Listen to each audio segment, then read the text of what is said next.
అందరికీ నమస్కారం అండి. ఈరోజు సర్ప్రైజ్ చూసారా? మార్నింగ్ నుంచి నేను చేసిన పిడకలతో ఇంకోటి పాలు పొంగించి పెరుగు తోడేసడం అయిపోయింది. చక్కగా చెట్ల మధ్యలోన వంట, మధ్యాహ్నం వంట కూడా అయిపోయింది. మా ఆయన భోంచి కూడా వెళ్ళిపోయారు. ఇంకోటి వంట కూడా ఇంకా నైట్ డిన్నర్కి కర్రీ అవుతుంది.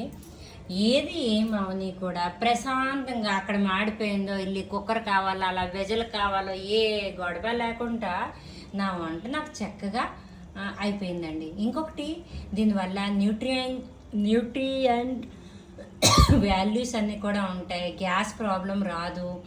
ఇది దీని తాలూకా హెల్త్ బెనిఫిట్. మళ్ళీ మనం మానసికంగా కూడా ఇది ఒక మెడిటేషన్ టైపే. ఏమి పొయ్యి మీద పెట్టాం, అది మాడిపోద్దో పోతుందో, పాలు పొంగిపోయేవి కానీ అంతేం పాలు అది మరుగుతున్నాయి అనమాట. అదే గ్యాస్ మీద ఆ పాలల్లా పోతాయి.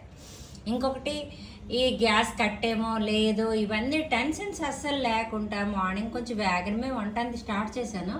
కానీ ఈ అదే కాదు, ఇక అప్పడాలు కాల్చడం ఏంటి అన్నీ చాలా చక్కగా చాలా నీట్గా అయిపోయాయి. అతను కూడా భోజనం కూడా చేసి వెళ్ళిపోయారు ఆల్రెడీ. అది ఈరోజు తాలూకా నా హ్యాపీ మూమెంట్స్. ఎటువంటి తొందర లేకుండా చక్కగా చూడండి. చెట్లు తెచ్చుకున్నాను, మళ్ళీ ఇవన్నీ ఇదితో ఇంట్లోపలే ఉంది. ఇవి తెచ్చుకున్నాం. ఇవి ఆక్సిజన్ రిలీజ్ చేస్తుంది, మనకు చల్లదనంగా కూడా ఉంటుంది. నేను ఎటువంటి ఫ్యాన్ కానీ ఏమీ యూజ్ చేయలేదండి. వంట చక్కగా అయిపోయింది. ఈరోజు నా హ్యాపీ మూమెంట్స్ ఇది విషయం అండి.